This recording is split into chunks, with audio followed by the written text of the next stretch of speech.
আসসালামু আলাইকুম ও রহমতুল্লাহি ওয়া বারাকাতুহু। সম্মানিত ভিউয়ার্স, কেমন আছেন আপনারা? আশা করি ভালোই আছেন। আমি আরেকটি নতুন ভিডিও নিয়ে আপনাদের সামনে আসলাম। আমি আলোচনা করতেছিলাম ধারাবাহিকভাবে ২৭ শ্রেণীর মানুষ আল্লাহ রসুল সাল্লাল্লাহু আলাইহি ওয়াসাল্লামের হাদিস অনুযায়ী জান্নাতে যেতে পারবেন না। আমি ইতিমধ্যে আপনাদের সামনে ২৩ শ্রেণীর মানুষের আলোচনা করে ফেলেছি। আজকে আলোচনা করব ২৪তম শ্রেণীর মানুষ।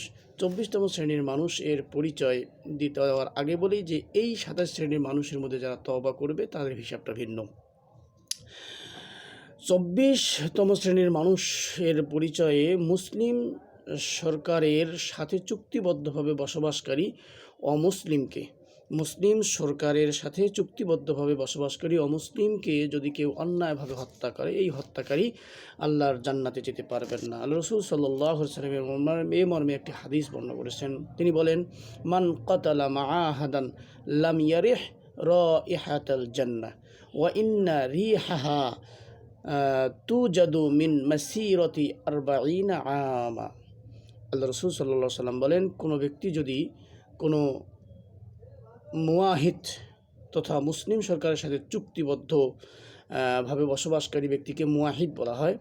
কোনো মুয়াহিদ অমুসলিমকে কী করে এই হত্যা করে, তাহলে সে জান্নাতের ঘ্রাণও পাবে না।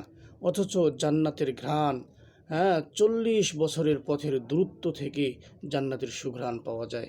সম্মানিত ভিউয়ার্স, আমরা আমাদের রাষ্ট্রে মুসলিম সরকারের সঙ্গে চুক্তিবদ্ধভাবে অনেক অমুসলিমরা থাকে, সুতরাং আমরা তাদেরকে অন্যায়ভাবে হত্যা করব না ইনশাআল্লাহ, এবং তাদের সঙ্গে সহমর্মিতার সঙ্গে আমরা আমাদের জীবন পরিচালনা করার চেষ্টা করব। আল্লাহ তাআলা আমাদেরকে আমল করার তৌফিক দান করুক।